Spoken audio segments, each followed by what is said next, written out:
Buenos días a todos. Gracias por acompañarnos en esta sesión informativa que vamos a dedicar a actualizar un poco los conceptos de la financiación europea y en estos próximos 3 años por dónde están estas oportunidades de financiación.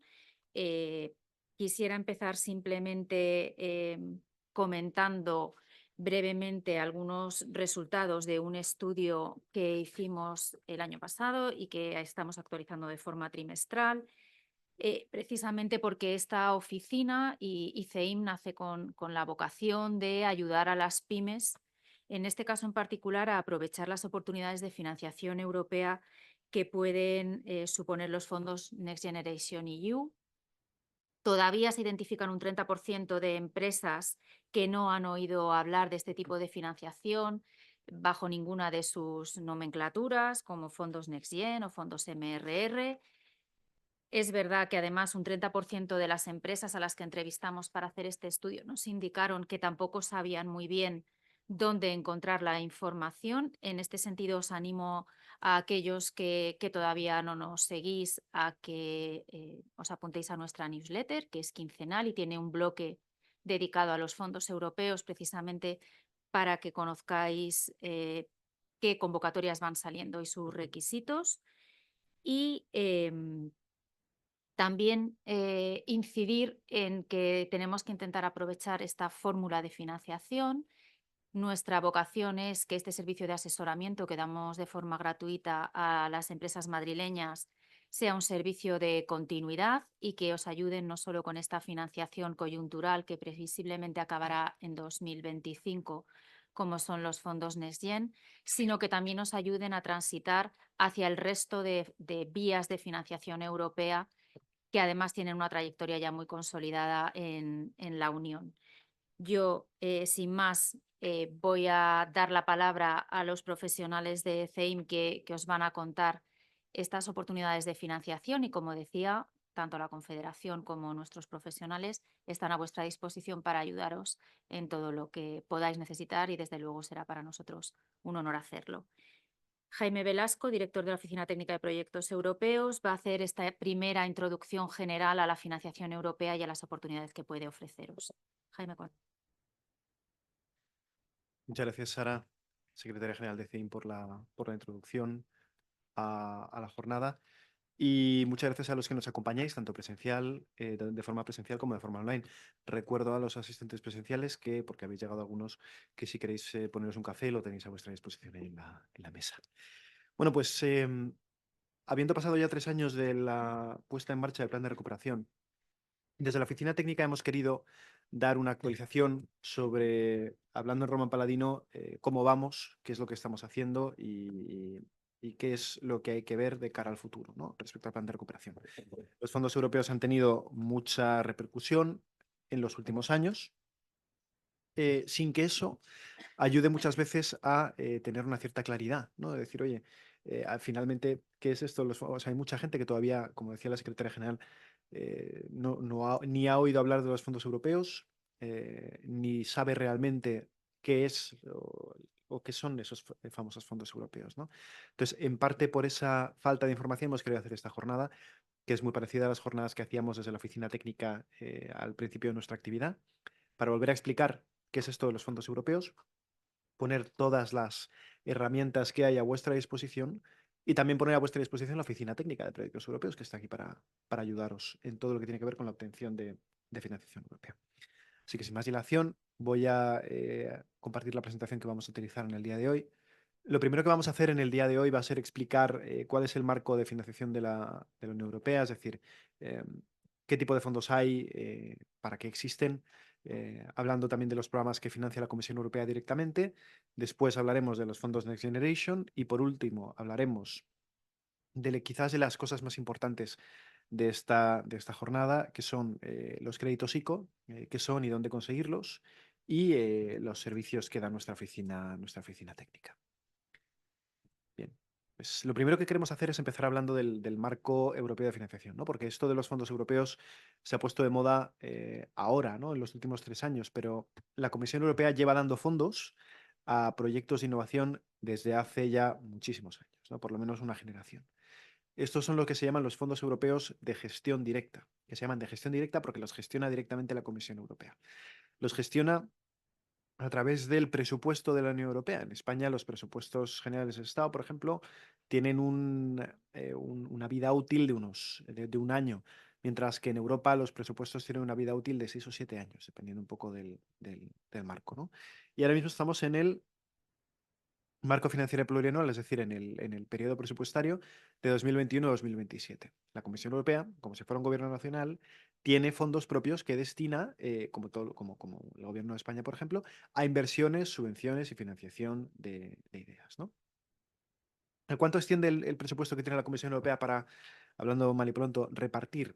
Pues a más de 1 billón de euros, es decir, a más de 1 billón de millones, de 1.000 millones, vamos, de, de 1 billón americano de euros, ¿no? Esto lo reparte a través de financiación directa e indirecta, es decir, financiación que da directamente a las propias entidades que la buscan o a través de los Estados miembros, y se repartirá durante todo el periodo de ejecución. Entonces, por contextualizar un poco cuáles son los capítulos, porque igual que los presupuestos generales del Estado tienen capítulos o libros, la Comisión Europea también, ¿no? Pues tiene una serie de capítulos en los cuales se agrupan las convocatorias de subvenciones y financiación que dan que dan las agencias de la Comisión Europea. Los más importantes son los que tenéis quizás en negrita, después, debajo justo de las cajas grandes, que son los capítulos 1, Mercado Único, Innovación, Economía Digital. Capítulo 2, cohesión, resiliencia y valores. Y capítulo 3, recursos naturales y medio ambiente. Luego hablaremos más en detalle de las convocatorias que están recogidas en cada uno de estos capítulos, ¿vale? Y mandaremos la presentación a los asistentes de forma que no tenéis por qué tomar notas, ¿no? Pero bueno, simplemente volver a incidir en una de las definiciones que creo que es de las más importantes, que es la definición entre fondos de gestión directa y fondos de gestión indirecta. Los fondos de gestión indirecta los gestiona directamente la Comisión Europea a través de sus direcciones generales y concede directamente subvenciones o a veces financiación que no es subvención, sino tipo préstamo, ¿no? Y los fondos de gestión indirecta son fondos que efectivamente vienen de la UE, pero que los gestionan los Estados miembros, ¿no?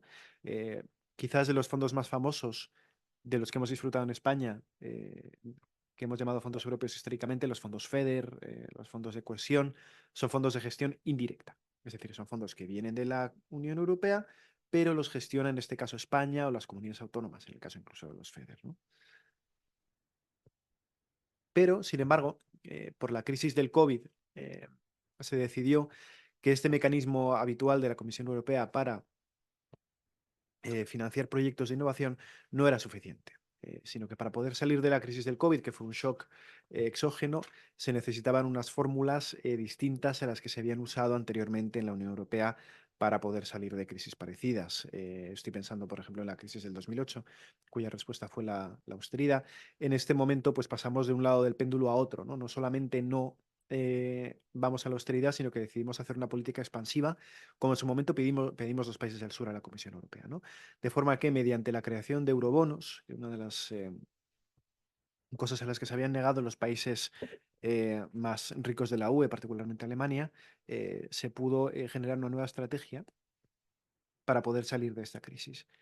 Esta estrategia tenía dos patas fundamentales. El fondo REACT, que es un fondo de acción rápida de la UE que fue movilizado nada más comenzada la crisis del COVID. Este fondo ya se ha utilizado casi en su práctica totalidad, tanto a nivel España como en la Comunidad de Madrid. Pero quizás lo más novedoso fue la creación del mecanismo de recuperación del fondo, vamos, los fondos de recuperación y resiliencia, conocidos también como fondos MRR o fondos Next Generation EU. Los medios de comunicación los llaman simple y llanamente fondos europeos, lo cual, por una parte, ha ayudado mucho a su conocimiento social y, por otra parte, ha generado mucha confusión, ¿no? Porque, claro, los medios de comunicación muchas veces han reportado sobre estos fondos sin realmente saber de qué estaban hablando y poco más o menos que ha calado la idea de que estos fondos iban a ser un maná, que iban a caer a las empresas de España y que el que se moviera no iba a salir en la foto y que aquí teníamos que estar todos preparados para recibir este dinero. Bien, simplemente ahora hablaremos más en detalle de los fondos Next Generation EU, pero lo que quiero recalcar es que es una pata separada de los fondos tradicionales de la Comisión Europea y es una pata que añade bueno, ya va camino de los casi 900 1.000 millones de euros para toda la Unión Europea.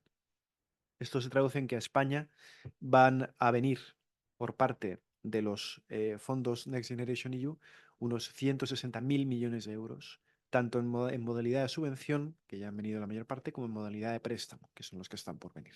Simplemente para que tengamos un poco una idea de la cantidad de dinero que España tiene que digerir, ¿no? Por así decirlo, a lo largo de los próximos 6 años, hasta el año 2026. Perdón, de los próximos 6 años, no, del próximo año y medio, ¿no? Lo que nos queda. Entonces, en primer lugar, vamos a hablar de los fondos que he mencionado antes, los fondos tradicionales de la Comisión Europea, los fondos de gestión directa. Para lo cual voy a ceder el testigo a mi compañera Clara Álvarez, que es nuestra técnico de proyectos en la oficina técnica. Va a hacer una pequeña introducción a los fondos, a estos fondos de gestión directa y a los primeros 2 apartados del marco financiero y a los fondos más importantes para empresas. Y a continuación volveré a tomar yo el testigo. Así que nada, sin más dilación, Clara, eh, te paso el mando.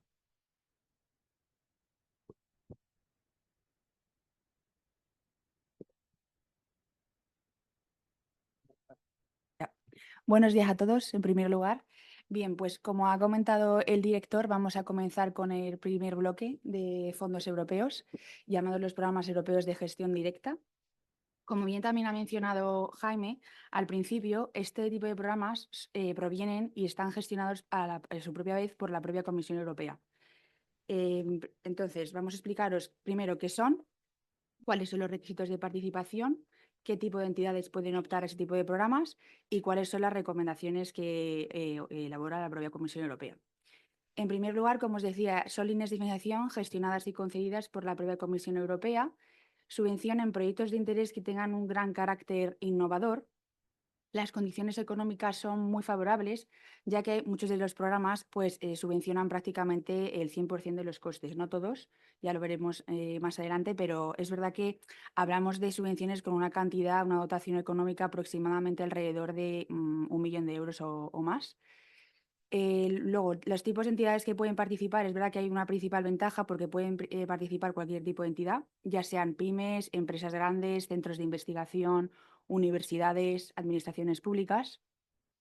¿Cuáles son las principales condiciones de participación? Como decía al principio, tienen que ser proyectos que aporten un gran carácter innovador, tienen que tener una finalidad no lucrativa, es decir, el objetivo no es aumentar la cuenta de resultados de la propia empresa, sino también optar a un reto que plantea la propia Comisión Europea y plantearle una solución. A su vez, también una condición muy importante es que son proyectos que tenéis que participar en consorcio europeo. Mínimo tiene que haber 3 socios diferentes de la Unión Europea, por ejemplo, España, Francia, Italia. Y la Comisión Europea es verdad que también valora mucho que haya mucha diversidad de tipos de entidades en un consorcio. Es decir, no sería lo más correcto que si participa España, Italia y Francia, pues que fueran todos pymes, sino también que haya pues un centro de investigación, una universidad y administraciones públicas, ¿no? Porque si no también, como son proyectos muy competitivos, pues cuanta más diversidad haya en el propio consorcio, la Comisión Europea la verdad que es que eso lo valora muy positivamente. ¿Cuáles son también las principales recomendaciones? Pues ya sabéis, el principal idioma a nivel internacional, sobre todo en Europa, pues es el inglés. Entonces hay que preparar una memoria, aproximadamente ocupa como unas 40 páginas y tiene que estar escrita completamente en inglés. Y tiene que haber una relación directa con la filosofía de la Unión Europea. Esto es lo que comentaba también al principio. La Comisión Europea plantea una cantidad de problemas, por ejemplo, relacionados con transición ecológica, con temas de digitalización, con temas de medio ambiente, y el propio consorcio tiene que plantearle una solución, escribiendo esta memoria y adecuando su idea de proyecto a la convocatoria del programa europeo en concreto. Bien, ¿cuál es el ciclo de vida de los programas europeos de gestión directa y cuáles son los elementos principales para elaborar un proyecto? En primer lugar, lo que hay que hacer es, cuando un participante tiene una idea de proyecto, lo que tiene que hacer es adecuar esta idea a las convocatorias de los distintos programas de la Comisión Europea. A su vez, tiene que elaborar una memoria administrativa y una memoria técnica. La memoria administrativa, pues principalmente consiste en justificar los costes en la memoria económica en sí. La propia Comisión Europea plantea y ha subido, bueno, sube nuevamente una guía, una plantilla en el portal de Funding and Tenders. Os hemos dejado el enlace en una diapositiva que está más adelante. La memoria técnica varía bastante en función del programa.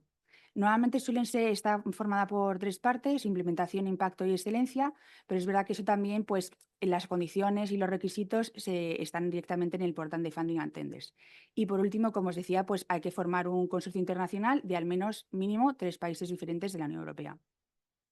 El ciclo de vida de un proyecto, pues básicamente es, primero, el participante genera una idea, tiene una idea de proyecto. Como decía, tiene que adecuar esta idea a la propia convocatoria del Programa Europeo de Gestión Directa. En tercer lugar, elabora la propuesta, crea un consorcio y una vez está todo esto formado es cuando presenta el proyecto a la propia Comisión Europea. Entonces, una vez se evalúa el proyecto, que se evalúa normalmente un jurado formado por 3 personas de la propia comisión. Si el proyecto tiene éxito, se considera que el proyecto ha sido aprobado. Y una vez el proyecto ha sido aprobado, tiene que negociar el propio contrato, lo que han indicado en las condiciones y los requisitos, con la Comisión Europea para poder ejecutar el proyecto en los años posteriores, que normalmente son pues unos 2-3 años. Y por último, justo antes de finalizar también la ejecución del proyecto, pues siempre tiene que haber un seguimiento ex post con el propio jurado y con el propio coordinador del proyecto, ¿no?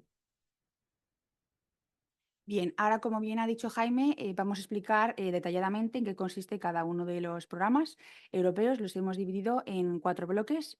El primero de ellos es el del mercado único, innovación y digital. Encontramos 5 programas, 3 de los cuales son Horizonte Europa, el Mecanismo de Conexión Europea y el tercero sería el programa Europa Digital. El programa Horizonte Europa es verdad que principalmente con las empresas con las que trabajamos, pues es el más conocido, ¿no? Y yo creo que a día de hoy, sobre todo también a raíz del Horizonte 2020, que fue uno de los principales que existieron. También es verdad que este programa tiene una dotación económica muy superior en comparación con otros programas, ya que están alcanzando pues casi los 76.500 millones de euros. Y también una principal ventaja de este programa es que financia proyectos de muchísima diversidad de sectores y de temáticas. Está dividido en 4 pilares. El primero de ellos es el pilar 1, que está más destinado pues, a temas de ciencia en concreto.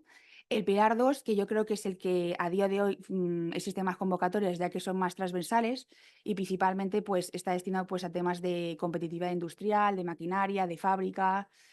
El tercer pilar serían temas más de innovación abierta y el último pues sería el pilar transversal, que sí que es cierto que por lo menos de los contratos con los que nosotros solemos trabajar, pues es un poquito más complicado y un poquito más ambiguo, porque son sobre todo temas no solo de carácter innovador, sino también tiene que haber un gran componente de investigación, ¿no? Para la propia Unión Europea.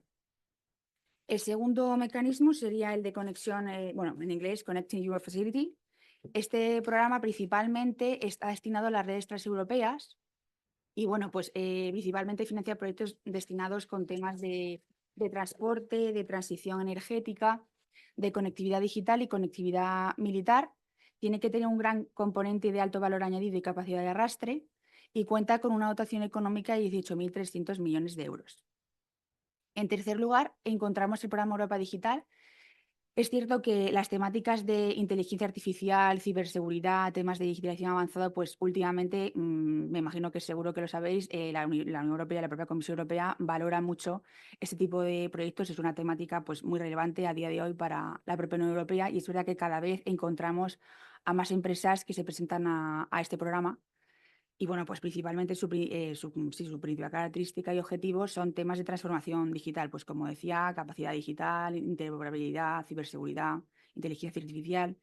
Es verdad que es uno de los programas con una dotación económica bastante menor, porque cuenta pues, con 6.700 millones de euros, pero también es cierto que hay menos convocatorias, entonces pues para dividir bien los presupuestos pensamos que está bastante bien dividido. Y luego los últimos 2 programas de este bloque de innovación digital y mercado único son el mercado único y el programa espacial europeo. El mercado único es verdad que engloba el programa COSME, que el programa COSME era el anterior programa que estaba destinado a la competitividad y a la circulación de las mercancías dentro de la Unión Europea. Y es verdad que tiene pues, diferentes características, ¿no? Mejorar el funcionamiento del mercado interior, reforzar la competitividad, como decía, desarrollar estándares europeos de alta calidad. También aumenta la protección del consumidor, contribuye a los temas de salud y favorece estadísticas europeas de alta calidad. Este programa a día de hoy cuenta con una dotación bastante mínima en comparación con los otros porque son menos de 4.000 millones de euros. Y luego, por último, encontramos el programa especial europeo. Este es un poquito especial, un poquito diferente. Es verdad que nosotros pues no hemos visto muchas empresas que se quieran participar en este programa. Y bueno, pues es verdad que lo que más conocido sería el sistema de Galileo, el sistema europeo de posicionamiento global. Es verdad que está destinado sobre todo a proyectos de acciones satelitales y de tecnologías pues, que tengan una característica bastante relacionada con el geoposicionamiento y programas espaciales. Y luego también es verdad que la segunda característica o el segundo programa, por decirlo así, mejor dicho, más relevante sería el de Copérnicus, que está más relacionado con temas de observación terrestre de la propia Unión Europea y cuenta con 13.200 millones de euros. Pasamos al segundo bloque, destinado a la cohesión, resiliencia y valores. También encontramos 5 programas. Los 3 primeros serían el Fondo Europeo de Desarrollo Regional, los llamados FEDER, el Fondo de Cohesión y el Fondo Social Europeo. Bien, los fondos FEDER es verdad que cuentan con una dotación de 200.300 millones de euros. Es el primer programa que cuenta con la mayor cantidad de dotación económica y después el de Horizonte Europa, como había comentado al principio. Si bien es cierto que cuenta con dotación económica de 200.300 millones de euros, a España le pertenecen 24.000 millones. Y este programa principalmente lo que quiere favorecer es la cohesión territorial y socioeconómica de cada uno de los países de la Unión Europea. En España lo han dividido en 19 programas operativos regionales, cuyas principales características son el programa también digital, apoyar a las pymes y también favorecen las economías con bajas emisiones. El segundo programa, disculpad, es los fondos de cohesión. Cuentan con una dotación de 42.500 millones de euros. Y principalmente su objetivo consiste en disminuir las disparidades socioeconómicas y promover el desarrollo sostenible y económico de un propio país, relacionando siempre con redes transeuropeas de transporte y con temas de medio ambiente. Aunque hay otro programa destinado principalmente a medio ambiente que lo explicará más adelante Jaime, que es el programa LIFE, también muy conocido.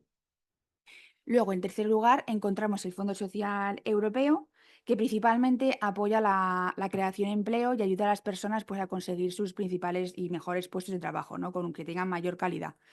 Sobre todo también para intentar adaptar la capacidad de los trabajadores, mejorar el acceso al empleo, como decía, y promover también los temas de inclusión social y de desarrollo sostenible.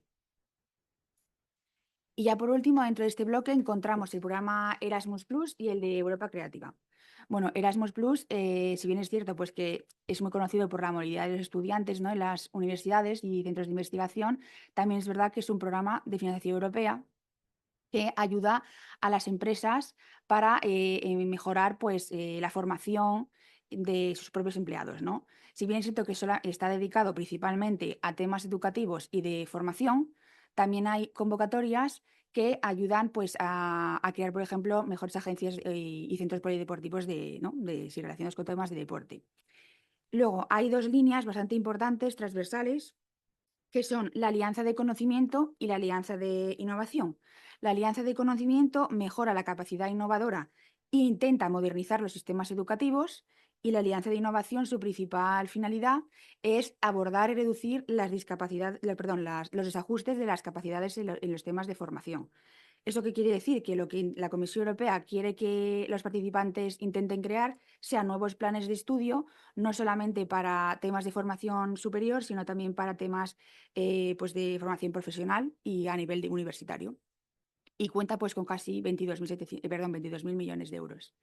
Y el último programa sería el de Europa Creativa, que al igual que el de Europa Digital, también últimamente pues hemos visto que muchas de las empresas también les parece muy importante y bastante relevante estos temas porque están relacionados pues, con temas del sector cultural, que últimamente no había muchísimas convocatorias para este programa, y es verdad que veíamos pues, que sobre todo las empresas, ¿no?, pues, se quejaron un poquito más porque no podían optar a convocatorias relacionadas con temas de audiovisuales y temas culturales, y bueno, pues crearon también Europa Creativa con esta finalidad, y principalmente financia pues, iniciativas, como decía, intersectoriales, sector cultural, sector audiovisual. Y bueno, pues es verdad que también cuenta con una dotación un poquito menor porque es inferior a 2.000 millones de euros.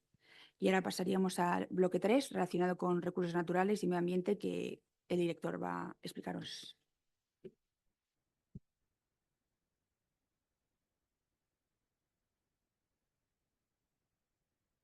Muchísimas gracias, Clara, por la explicación de los primeros capítulos del MFP. Simplemente antes de continuar con la presentación, quería recordar a las personas que han venido un poquito más tarde que tienen café a su disposición si se quieren poner y que no tengan miedo de sentarse donde quieran en la sala, no hay ninguna limitación de asientos. Bien, pues continuando con los programas europeos de gestión directa, el capítulo 3, que es uno de los más importantes, tanto en este periodo plurianual por la importancia que tiene a nivel de políticas la transición ecológica, eh, tiene dos fondos que son muy importantes para España, ¿no? El primero es el Fondo de Transición Justa. No voy a hablar muy en detalle de él porque es un fondo que a Madrid no aplica tanto, pero si ustedes los que nos siguen son de otras regiones de España, especialmente regiones que pertenecen a las antiguas cuencas mineras o regiones que dependen de recursos naturales que ya no son, digamos, tan rentables o zonas donde hay, por ejemplo, astilleros navales, etcétera, o industrias muy contaminantes, que sepan que este fondo está aquí para ayudar a las regiones que necesitan hacer esa transición ecológica para que lo puedan hacer sin que eso cause un trauma a los ratios de empleo, a la, o que el abandono de una industria o una comarca pueda perjudicar a toda la sociedad de una comarca. El programa LIFE, sin embargo, es el programa más, de los más importantes en los que uno puede acceder libremente. El programa LIFE es el fondo de inversión de la Unión Europea, así dicho en Román Paladino, para la transición ecológica. Financia todo tipo de acciones que tengan que ver con medio ambiente y con acción por el clima. También es un fondo de amplio espectro en ese sentido, como el programa Horizonte Europa, pero sí que es verdad que está centrado en temas de transición ecológica. Hay dos carteras de inversión, por así decirlo, la cartera de medio ambiente y la cartera de acción por el clima. La cartera de medio ambiente es la más importante para empresas porque tiene como objetivo financiar proyectos que tengan que ver con la transición ecológica, y la cartera de acción por el clima tiene como objetivo financiar proyectos que ayuden a la transición, que ayuden a- a mejorar o a ayudar con la transición climática en España, ¿no? Pues por poner un ejemplo, nosotros hemos financiado o hemos apoyado proyectos del programa LIFE que tenían como objetivo la tokenización de activos verdes en ciudades españolas y su conversión en un valor monetario para descubrir cuánto ahorraban al Sistema Nacional de Salud estos activos verdes, pues como parques y jardines en ciudades, que luego se tokenizaban y se vendían, ¿no? Por poner un ejemplo de alguno de los proyectos eh, que tienen esa temática de transición ecológica, pero que a la vez tienen una vertiente empresarial y de negocio, ¿no? Por último, el capítulo 4 se cuenta con el Fondo Europeo de Defensa. Este fondo es un fondo especial y muy particular al cual pueden participar empresas que tengan que ver con el sector de la defensa, ya sea desde el punto de vista de la producción como desde el punto de vista de los suministros. Es un programa en el que hay que tener mucha coordinación con la Dirección General de Armamento y Material del Ministerio de Defensa. Si bien es verdad que es un programa europeo, es un programa en el que todo lo que se hace mano a mano con el Ministerio de Defensa, igual que el programa espacial europeo, ¿no? Lo que se hace es financiar una serie de ramas, 7 si no recuerdo mal, todas ellas relacionadas con la I+D+I en defensa, ¿no? Hay mucha vertiente digital, mucha vertiente de digitalización del sector de la defensa, y tiene pues estas 3 ramas, ¿no? La investigación, desarrollo y adopción, tanto para el desarrollo de nuevas tecnologías armamentísticas como para la adopción en ejércitos nacionales de nuevas tecnologías ya existentes. Para aterrizar un poco esto al terreno, porque es verdad que nosotros explicamos este mecanismo así muy, digamos, de forma muy vista de pájaro, y esto dice, bueno, ¿y esto cómo se aplica a las empresas? ¿No? Pues uno de los programas a los que se puede acceder más fácilmente es el programa Europa, Eureka Eurostars, ¿no? Es un programa que busca financiar la I+D en proyectos transnacionales, pero de pequeño espectro, y que busca financiar la adopción o la investigación de una línea de trabajo novedosa y que realmente haga un cambio en la actividad de la empresa, ¿no? Que le haga subir al siguiente nivel, ¿no? Recordar también que esta presentación se va a enviar a todos los asistentes para que tengan esas notas, ¿no? Se puede financiar desde 3 o 4 participantes, mínimo 2. Lo normal es que los consorcios sean pequeños, de 2 o 3, porque es verdad que los consorcios europeos normalmente son consorcios muy grandes, pero este programa está hecho para pequeñas empresas, ¿no? Son elegibles pymes constituidas en España que pueden recibir hasta 400.000 euros de subvención para un proyecto financiable y este programa financia o subvenciona investigación industrial o desarrollo experimental de nuevas subvenciones. ¿Cuáles son algunos de los ejemplos de los gastos que podemos financiar o subvencionar? Que nosotros cuando decimos financiar, eso es general del sector, nos referimos a subvención, no nos referimos a préstamo de momento.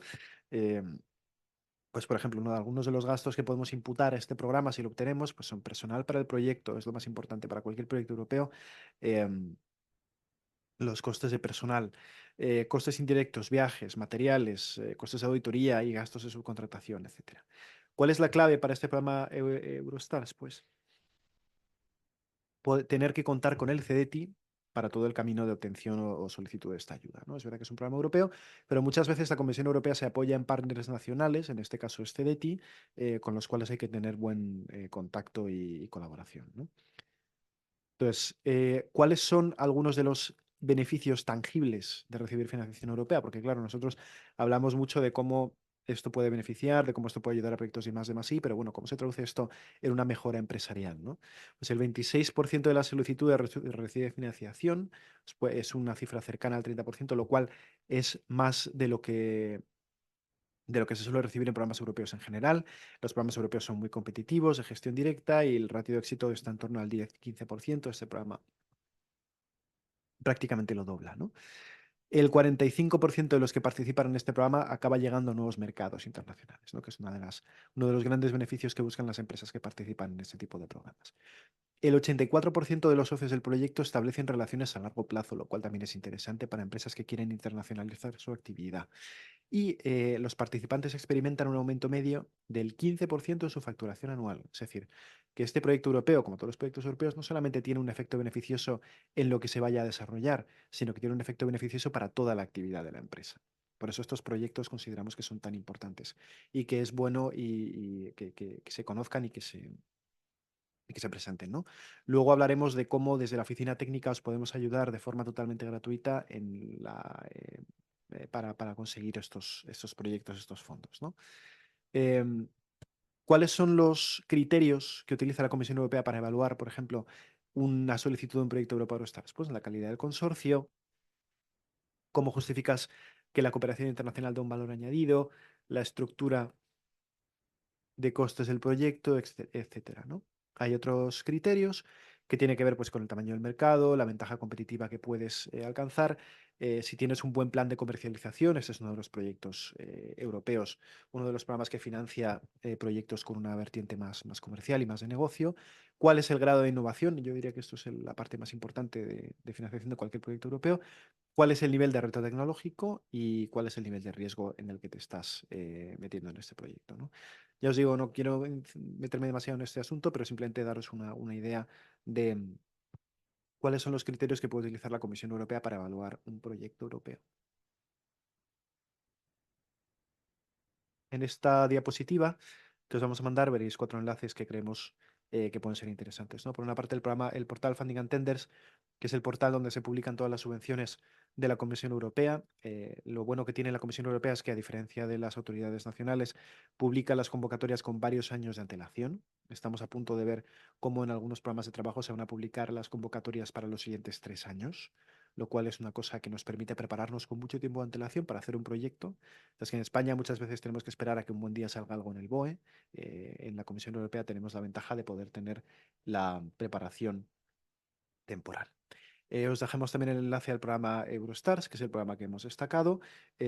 La Comisión Europea también publica toda una serie de documentos de apoyo para los participantes en programas, que también os vamos a dejar aquí. Y la Comunidad de Madrid cuenta con el Centro de Documentación Europea, que está aquí al lado en la calle María Molina, pero que tiene toda una serie de repositorios de datos online, tiene una suscripción de alertas sobre convocatorias interesantes que creo que os puede gustar. De modo que os dejamos esto aquí a vuestra disposición. Por hacer un pequeño resumen de lo que ha estado comentando Clara y de lo que he finalizado yo, ¿no? Los programas europeos de gestión directa son ayudas de la Comisión Europea para proyectos de innovación. Cualquier empresa o entidad de la UE, sea pública o privada, puede acceder a estos programas, que tienen una tasa de cofinanciación bastante alta. El programa Eurostar tiene una tasa del 60%, pero hay otras tasas que tienen hasta el 80% o hasta el 100% si algunos en programas concretos sin ánimo de lucro. Las envergaduras de financiación suelen ser bastante altas, en torno a los varios millones de euros por un consorcio, salvo excepciones como el programa Eurostars. ¿Cuáles son las condiciones para poder participar? Bueno, pues aportar un proyecto realmente innovador, es decir, que el proyecto realmente no suponga una adopción de una tecnología ya existente, sino que suponga una innovación de cara a tu empresa y de cara a Europa. Contar con al menos 3 socios comunitarios, aunque normalmente suele ser más.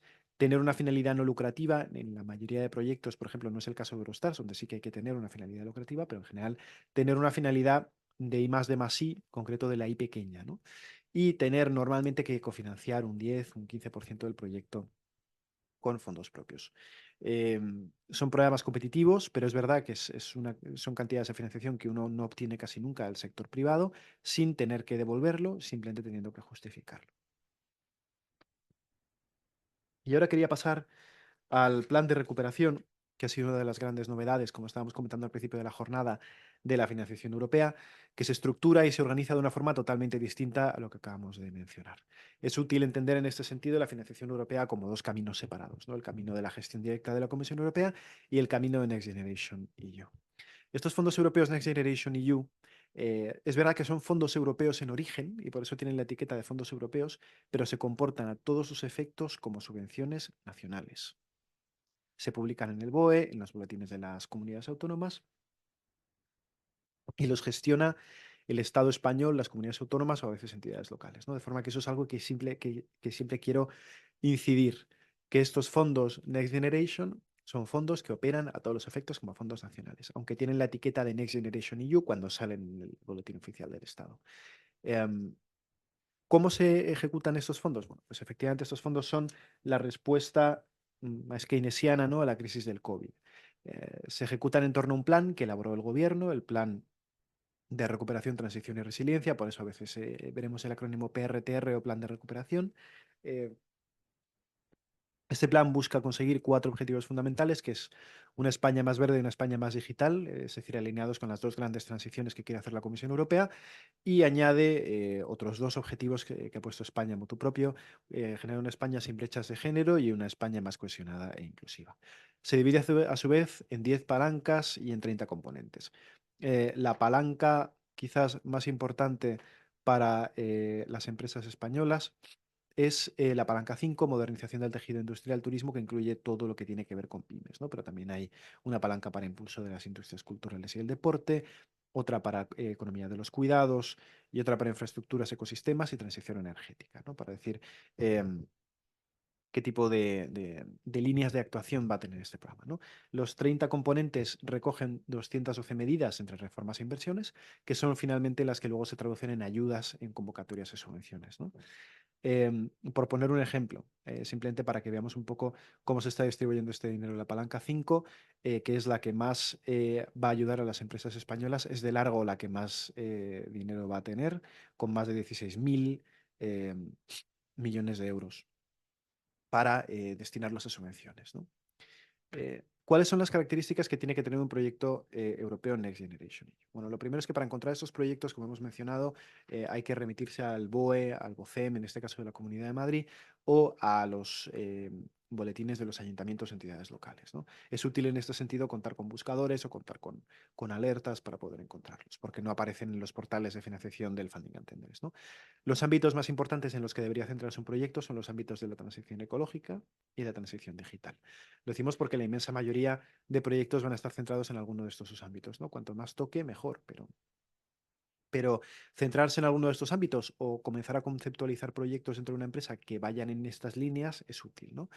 ¿Qué gastos son los financiables? Bueno, pues depende, sinceramente depende de cada convocatoria, pero normalmente se trata de gastos no recurrentes, es decir, gastos imputados al proyecto normalmente, gastos que supongan algún tipo de cambio estructural en la empresa y que tengan un impacto duradero, ¿no? Por poner un ejemplo, los programas de instalación de placas solares de energía fotovoltaica, almacenamiento, autoconsumo y aerotermia, que los gestiona la Comunidad de Madrid, suponen un gasto no recurrente, en el sentido de que uno va a instalar unos paneles y no los va a tener que volver a instalar, suponen un cambio estructural para una empresa, pues por ejemplo, para la instalación en edificios o en polígonos industriales, suponen un cambio de generación de energía y tendrá un impacto duradero, ¿no?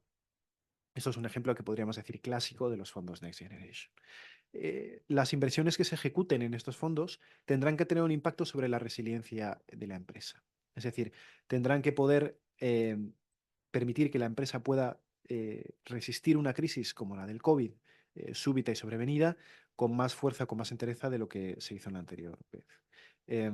Para ello, el proyecto Next Generation necesariamente tendrá que tocar las patas de cambio o de gestión de la resiliencia económica, mejora de la sostenibilidad, mejora de la competitividad empresarial y mejora del empleo, normalmente, ¿no? ¿Cuáles son los tipos de inversiones más concretas que se pueden hacer? Bueno, pues en algunas se permite la contratación de capital humano, hay subvenciones como el programa Investigo o los programas de contratación de personal técnico para empresas con intensivas en I+D. Inversiones en capital fijo, esto es útil para inversiones en empresas industriales o empresas que buscan generar o mejorar algún tipo de proceso industrial o proceso de fabricación, pues se permite a veces la adquisición de maquinaria en según qué convocatorias, ¿no? Y también la adquisición de capital natural, como puede ser la transición energética, el ahorro energético, etcétera.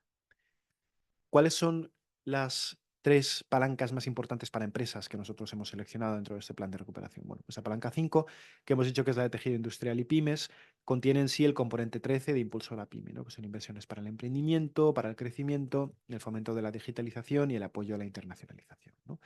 Dentro de este componente 13, el programa más famoso y el que probablemente muchos hayan oído hablar es el programa KIT Digital, que es el programa de transición digital para pequeñas y medianas empresas que les permite adoptar soluciones digitales mediante el apoyo de un agente digitalizador. También hay subvenciones, por ejemplo, para el apoyo a la internacionalización a través del ICEX y subvenciones para el fomento de la digitalización. Por ejemplo, hace un par de días anunciamos aquí que la Comunidad de Madrid sacará dentro de poco convocatorias de subvenciones para la integración de inteligencia artificial en procesos industriales, por poner un ejemplo.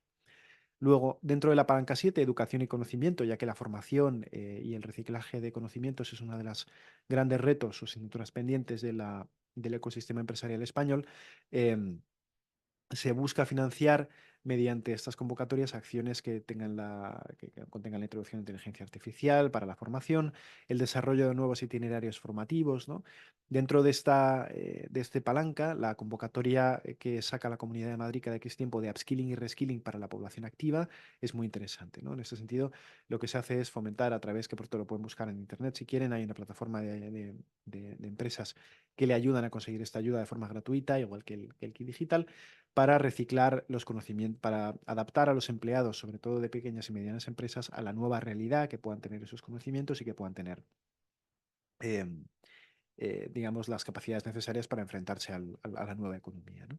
Y luego la palanca de políticas de empleo, que se ve reflejada de forma más indirectamente, ¿no? Pero habrá y hay ayudas para el impulso del empleo joven y mujer. Estos en zonas rurales, por ejemplo, ha sido bastante importante. El apoyo a la generación de mantenimiento del empleo y del empleo digital y verde, ¿no? Entre otros.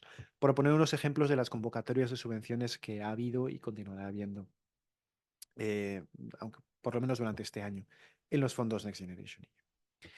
Antes de pasar a la adenda, sí que quería hacer un pequeño inciso. Es verdad que las convocatorias de subvenciones, la cresta de la ola como tal ya la hemos pasado. Es decir, estamos ahora mismo, durante este último año 2024 y parte de 2025, se ejecutará, digamos, lo que quede por ejecutarse de subvenciones, pero la inmensa mayoría bueno, la inmensa mayoría no, pero la mayoría de las subvenciones vinculadas al plan de recuperación y resiliencia ya se han convocado y ya se han ejecutado, ¿no? Así como las vinculadas a los PERTES, ¿no? Si bien es verdad que estas subvenciones tienen un gran valor añadido y es que te aportan dinero que no tienes que devolver, tienen a su vez una gran contrapartida, y es que las subvenciones, como todos sabemos, financian acciones muy concretas, recogidas en sus órdenes de bases y en sus convocatorias. Y nosotros lo que nos hemos encontrado a lo largo de estos años de asesorar a empresas es que muchas empresas nos dicen, oye, mira, esto está muy bien, esto de las subvenciones está muy bien, pero mi proyecto es muy concreto, es muy específico, está muy adaptado a la empresa y no encuentro forma de encajarlo o no encuentro forma de adaptarlo a esta convocatoria de subvenciones, ¿no? Y es una demanda para la que hasta hace poco no teníamos mucha respuesta. Porque claro, es cierto que las subvenciones te dan ese dinero que no hay que devolver, pero a cambio de que tu proyecto se acote o se ajuste muy bien a los requisitos o necesidades de una convocatoria, ¿no? Con todo lo que eso implica a nivel de trabajo, de adecuar un proyecto, de construir un proyecto en torno a la convocatoria, ¿no? Sin embargo, voy a cederle el testigo a Clara ahora para que hable de la adenda al plan de recuperación, porque la adenda al plan de recuperación y los préstamos que vienen con esta adenda vienen en parte a solucionar esta demanda, ¿no? Vienen en parte a dar más flexibilidad a las empresas para que puedan financiar sus proyectos mucho más concretos o mucho más específicos, típicos de cada empresa. Porque cada empresa tiene su realidad, cada empresa tiene sus necesidades de crecimiento y ahora con estos nuevos fondos es posible que estos proyectos puedan ser financiados. A partir de ahora comenzaremos a utilizar el término financiados en el sentido financiero del término, es decir, estaremos hablando de préstamos, pero bueno, no me quiero extender mucho más, le cedo el testigo a Clara para que continúe con la introducción a la adenda del plan de recuperación y a los préstamos el mismo. Gracias, Jaime. Bueno, pues pasamos ahora también a una parte importante de la jornada que yo creo que es bastante relevante para vosotros a nivel de información y de novedades. Bueno, muchos sabéis que el año pasado, a comienzos de octubre, el día 2 en concreto, la Comisión Europea aprobó la segunda fase de la adenda española al plan de recuperación, que permitió y seguirá permitiendo movilizar alrededor de 93.000 millones de euros adicionales en términos de transferencias y préstamos. Como bien ha dicho Jaime, es importante que ahora siempre que hablemos en términos de financiación nos vamos a referir siempre a préstamos, no a subvenciones. También es importante que sepáis que el 31 de agosto tienen que estar todos los préstamos de ese tipo de ayudas ejecutadas y desembolsadas. O sea, esta segunda fase terminará justamente el 31 de agosto dentro de 2 años. Y luego también es importante destacar que de los 93.000 millones de euros adicionales, 84.000 millones de euros siempre van a ser en términos de préstamos en este marco, ¿no?, del plan de recuperación. Luego, a finales del mes de febrero de este año, el Consejo de Ministros aprobó un acuerdo por el que se establecieron una serie de condiciones importantes. Destacaron 5 facilidades, de las cuales el Instituto de Crédito Oficial, que va a ser el principal agente distribuidor de estos préstamos, iba a canalizar y gestionar 40.000 millones de euros en préstamos procedentes del Mecanismo de Recuperación y Resiliencia. Y los ha dividido en 4 líneas: la Icoverde, Icoempresas y Emprendedores, Icovivienda, bueno, perdón, 5, Fondo Nestec y el Audiovisual Hub, que detallaré más adelante. Luego, si bien es cierto que el ICO va a ser el principal agente distribuidor de estos préstamos, también es importante pues, conocer que hay otros como Sepides y Cofides que gestionarán con cada una de las comunidades autónomas respectivamente un total de casi 22.500 millones de euros. Y luego también es importante destacar que este tipo de préstamos siempre van a disponer el 100% de la financiación de los proyectos empresariales y que también cada una de estas líneas tiene unos plazos de amortización diferentes y de los cuales hay que cumplir, ¿no? Y también trabajar en línea con vuestra entidad financiera en concreto. Bien, ¿cuáles son los objetivos y las líneas del ICO? Principalmente, al igual que los programas europeos de gestión directa, también es cierto que este tipo de préstamos de Next Generation también van a financiar diferentes proyectos de inversión, sobre todo que favorezcan pues, las temáticas más transversales y relevantes de la Comisión Europea que hemos mencionado al principio, que son temas medioambientales, transición verde y temas de digitalización, para intentar mejorar la competitividad de las empresas. Luego, también es verdad que hay una línea, la de Audiovisual Hub, que al final mencionaré, que principalmente pues, consiste en impulsar el sector audiovisual y las tecnologías disruptivas. Y luego también es cierto que hay otra línea que intenta pues, aumentar temas de sociedad, ¿no?, de vivienda social y de tema de alquileres.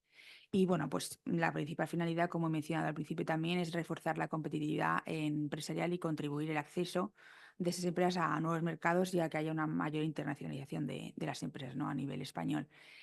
Bueno, es verdad que aquí hemos dejado un pequeño resumen de las 3 líneas que pensamos que son las más importantes, que ahora posteriormente pues, voy detallando cada una de ellas, ¿vale? Bien, la línea Icoverde principalmente quiere intentar apoyar la transición verde de proyectos pues, de transporte sostenible, desarrollo sostenible, eficiencia energética, de temas de energías renovables y de descarbonización industrial. Está dividido en 4 tipos de instrumentos, que son la línea de mediación del PRTR con entidades financieras. Aquí hay que destacar que financian el 100%, sí, del proyecto financiable y que cuenta con largos plazos de amortización y carencia en comparación con otras líneas. Luego, los instrumentos financieros, es verdad que se pueden trabajar de diferentes maneras. Una de ellas sería financiación directa con el ICO, que financia casi el 70% del proyecto. Y también hay una parte de cofinanciación con las entidades financieras privadas siempre en igualdad de condiciones. Luego también se puede hacer mediante compra de títulos de deuda para las empresas españolas con programas de emisión de deuda en mercados ya que estén bastante organizados. Y por último, aquí hay que destacar la línea, bueno, más que la línea, la filial de capital riesgo de Axis, que es la filial, como decía, de ICO, bueno, pues principalmente lo que va a hacer es que cuenta con una participación de casi el 50%, o sea, un poquito menos, el 49% máximo. Está destinado principalmente para apoyar a proyectos de digitalización y de transición verde. Y luego las inversiones siempre tienen que estar digeridas y gestionadas a través de fondos de capital riesgo y además tienen que estar supervisadas por la propia Comisión Nacional del Mercado de Valores. Los principales destinatarios en la mayoría de las líneas siempre van a ser autónomos, pequeñas y pequeñas y medianas empresas, empresas más grandes y los hogares. Y luego es verdad que aquí hay un principal requisito, es que no está destinado a la refinanciación de los proyectos y que tienen que cumplir con el principio del do no significant harm, ¿vale? Que esto es verdad que, bueno, pues hicimos una jornada, es verdad que hace unos meses, o sea que cualquier tipo de información que nos queráis solicitar acerca de cuál es el cumplimiento y los requisitos del principio de NSH, pues estamos encantados de solucionaros y ayudaros con estos temas también. Bien, la línea Ecoempresas y Emprendedores, a día de hoy, con las empresas a las que hemos asesorado y apoyado, es verdad que pensamos que es la línea más importante y que, bueno, pues que favorece más a las propias empresas y a las startups. Principalmente hay que destacar que bueno, pues es verdad que también apoya a proyectos que tengan, pues a lo mejor necesidades tecnológicas, más relacionadas también, pues por ejemplo, con el tema del kit digital, también intenta adecuar y reformar las propias instalaciones de los edificios, ¿no? Que haya, rehabilitación y reforma de los propios edificios también. Y luego los plazos de amortización, es verdad que son un poquito más cortos en comparación con la línea del ICO verde y están divididos en 3 categorías. De 1 hasta 6 años va a contar con 1 año de carencia, de 7 hasta 9 años 2 años de carencia y entre 10 y 20 años hasta 3 años de carencia. Y luego los tipos de interés, aquí no solamente sería el variable, sino que también cuenta con el fijo, siendo una operación de carácter de renting, y variable que pues también va a estar revisada semestralmente, en este caso no mensualmente, sino semestralmente, por la entidad de crédito.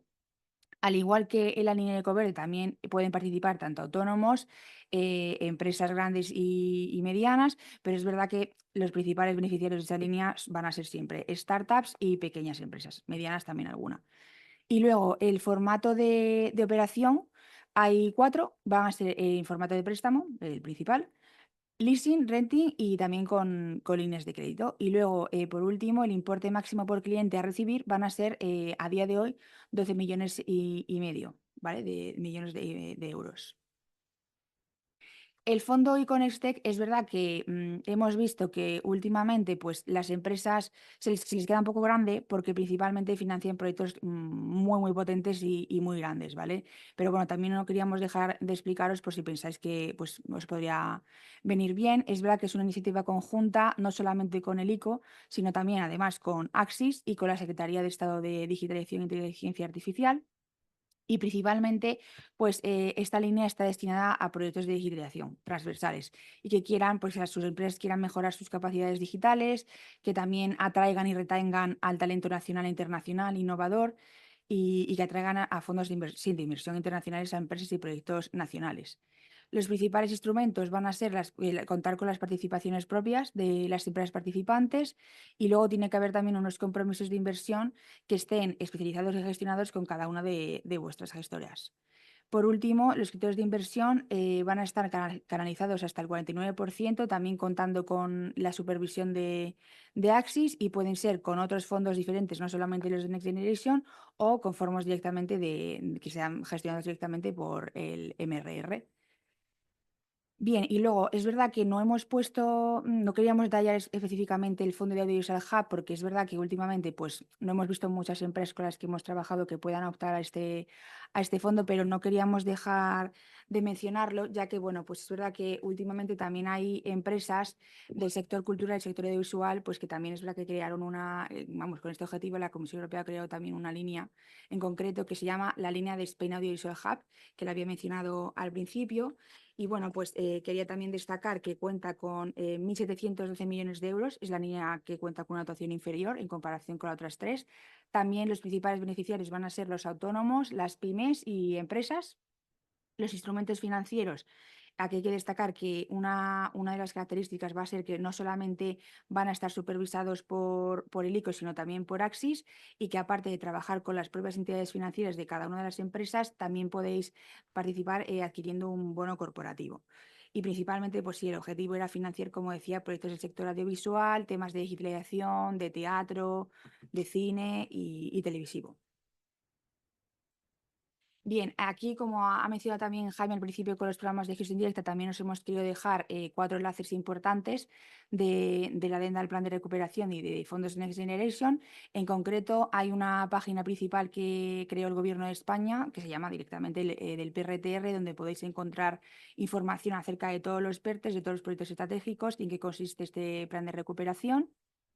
Luego, a su vez, la propia Comunidad de Madrid tiene una plataforma donde crea todas las convocatorias regionales a nivel regional y, bueno, es verdad que está ligada con el BOCEM. Y si bien es cierto que, como había dicho Jaime al principio, pues las convocatorias de gestión directa contamos con un plazo temporal mucho más amplio, ¿vale? Si, pues, por ejemplo, como ha dicho Jaime, van a sacar ahora el programa de trabajo pues, para los próximos 3 años, es verdad que con Next Generation no pasa lo mismo y hay que tener un poquito más de cuidado porque los plazos son muchísimo más cortos. A veces incluso sacan convocatorias y bueno, ya hemos visto, han sacado ahora una del PRT de Economía Circular que han dado en concreto 2 semanas únicamente para poder optar a ello. Entonces, bueno, pues también hay que estar muy alerta, ¿no?, de ese tipo de convocatorias. Y luego también queríamos destacar 2 convocatorias en concreto gestionadas, una por el Gobierno de España, que son para las empresas y startups emprendedoras en temas digitales, que podéis ver ahí a la derecha, y abajo las últimas son ayudas para el autoconsumo y almacenamiento energético, que como hemos visto también, pues ahora muchas empresas también querían optar para, sobre todo para temas de renovación y rehabilitación de edificios. Bien, ahora vamos a comentaros, como ha dicho también Jaime, un poquito, pues ahora para recapitular todo esto, porque sabemos que es mucha información, pues cómo os podríamos ayudar desde la Oficina Técnica de Proyectos Europeos. Bien, nuestra oficina se creó en el año 2021. Nosotros tenemos firmado un convenio con la Comunidad de Madrid para apoyar de manera gratuita, 100%, a las empresas de la Comunidad de Madrid o que tengan sede oficial aquí en Madrid. Entonces, nuestro principal objetivo es canalizar la información, asesorar y que también cada vez haya un mayor número de empresas que conozcan en qué consisten los fondos europeos, cómo funciona la financiación europea y que sepan que pueden optar a estos fondos y presentarse a proyectos europeos. Bien, después, ¿cuáles son nuestros objetivos principalmente? Pues como decía, el aprovechamiento de la financiación europea. Luego también nosotros ofrecemos un servicio de asesoramiento empresarial en materia de programas de gestión directa y de convocatorias que detallaremos más al final de la presentación. También prestamos un apoyo con la búsqueda de socios e intentamos canalizar la información y trasladarla a las empresas mediante una serie de documentación. Como había mencionado antes la secretaria general, Sara Molero, nosotros tenemos una newsletter y en concreto, por ejemplo, con temas de Next Generation, creamos un flash informativo que mandamos normalmente cada 2 semanas. Está especializado en temas de convocatorias abiertas y próximas convocatorias que veamos relevantes solamente de Next Generation. Y luego también mandamos un boletín mensual informativo, que aquí es verdad que mezclamos un poquito pues, convocatorias de gestión directa, temas y programas nuevos de gestión directa, cuáles son las principales ayudas y qué tipo de actividades solemos hacer desde la oficina. Bien, ¿cuáles son nuestras líneas de apoyo? Como mencionaba al principio, la más importante es la de asesoramiento. Ayudamos de diferentes maneras. A ver, es verdad que nuestro caballo de batalla, siempre nos gusta decirlo así, es los temas de gestión directa, porque ayudamos de diferentes maneras. Por ejemplo, como os he dicho al principio, hay que formar un consorcio. En los temas de gestión directa son proyectos que hay que ir en consorcio, entonces nosotros ayudamos con la búsqueda de socios, ya sea para buscar un socio nacional o un socio internacional. Y también puede ser, pues a veces hay un consorcio que está ya casi formado y nos viene una empresa y nos dice, mirad, nosotros necesitamos un centro de investigación de algún país del norte de Europa que nos ayude a terminar de crear un satélite muy innovador. Pues nosotros nos ponemos a ello y a veces lo que hacemos, pues si encontramos más de un socio que quiera participar en el consorcio, se lo ofrecemos y ya es la propia empresa la que estamos asesorando quien se encarga de decidir pues, cuál es el socio que más le conviene para terminar de cerrar su consorcio. Luego, a su vez, también ayudamos con la revisión de la memoria. Como os decía, hay que elaborar siempre una memoria que consta más o menos de 40 páginas en inglés. Y lo que hacemos es pues, que en función de la empresa que estamos asesorando, si la empresa participa como socio, podemos revisar o sea, lo que hacemos es revisar la parte proporcional a la memoria que esté redactando el propio socio, ¿vale? A lo mejor pues uno o dos apartados. Y si la empresa en la que estamos asesorando participa como coordinador, es decir, lidera el proyecto, que también es otra opción como la que puede participar, lo que hacemos es revisar la memoria completa. Y luego, desde finales del año pasado, la Comunidad de Madrid también nos ha dado acceso para poder redactar uno o dos apartados de la memoria. O sea, ayudamos también con la redacción parcial de la memoria. La segunda línea de apoyo que ofrecemos es el asesoramiento con el tema de información, que como decía, principalmente lo que elaboramos es pues, el flash informativo y el boletín. En tercer lugar, también hacemos una labor de comunicación, pues lo que intentamos es también acercarnos pues, a asociaciones empresariales o vamos a visitar a empresas también pues un poco para, pues como estamos haciendo hoy, ¿no? Para explicarles qué consiste la financiación europea y cuáles son las principales diferencias entre los programas europeos de gestión directa y los fondos de Next Generation. Y por último, también hacemos una labor de difusión y comunicación, no solamente mediante este formato, sino también lo que intentamos es hacer jornadas informativas como tal cual como la de hoy, que bueno, aprovecho para deciros que cualquier tipo de entidad también es bienvenida a participar en nuestras jornadas. Y por último, realizamos una serie de talleres formativos que son un poquito diferentes a las jornadas porque los talleres es verdad que contamos con un máximo de 20 alumnos, está destinados principalmente a empresas. Y lo que hacemos es explicar, pues, por ejemplo, este año tenemos un plan elaborado de 5 o 6 talleres y lo que hemos estado explicando es cómo funciona el ciclo formativo de un proyecto europeo, ya sea desde cómo se tiene que presentar una empresa, cómo funciona el portal de Funding and Tenders para que las empresas pues, sepan manejar un poquito las guías de este propio portal, hasta pues, cómo funciona la formación de consorcios, la elaboración de patentes, cómo hay que preparar la memoria económica y financiera de un proyecto. Y bueno, también es cierto que aparte lo que hacemos es contactar con empresas que o bien pensemos y sabemos a raíz de la Comunidad de Madrid que tiene una plataforma, lo que hace es que hay empresas que ya se han presentado anteriormente a proyectos europeos, pues lo que hacemos es un poco perseguirlas, no solamente a las que tengan potencial en proyectos europeos, sino también pues a startups y empresas emprendedoras que quieran presentarse a este tipo de proyectos. Funcionamos también como un consultorio de dudas, o sea, nos podéis llamar siempre o preguntar vía correo cualquier tipo de duda que tengáis. Por ejemplo, a lo mejor veis una convocatoria, pero no estáis seguros de que vuestra idea de proyecto pueda encajar con esa convocatoria, entonces nosotros siempre intentamos ayudaros para adecuar vuestra idea de proyecto al mejor programa y a la mejor convocatoria que exista en ese momento. Y bueno, sí, esto es un breve resumen también de lo que acabo de explicar, ¿no? Que hacemos también, aparte de, sí, se me había olvidado mencionar, que aparte de jornadas informativas y de talleres formativos, también a veces hacemos, no siempre, pero por ejemplo este año hemos hecho una jornada de networking entre universidades y empresas, porque es verdad que es muy importante la colaboración entre centros formativos y empresas para ese tipo de proyectos, ¿no? Entonces, pues también nos gusta que siempre en las jornadas y en los talleres pues haya un poquito de networking porque nunca se sabe si en ese momento vais a encontrar a vuestro propio consorcio para el proyecto. Y bueno, ¿cuáles son los próximos pasos y nuestras recomendaciones? Pues como hemos dicho desde el comienzo de la presentación, es muy importante identificar y marcar cuáles son vuestros criterios y objetivos y cuál es vuestra idea de proyecto, adaptarlo siempre a las propias convocatorias, ¿vale? O sea, nunca una convocatoria se va a adecuar a vuestra idea, sino al revés. Luego también, en tercer lugar, establecer una interlocución informal con la administración competente, dependiendo de vuestro caso.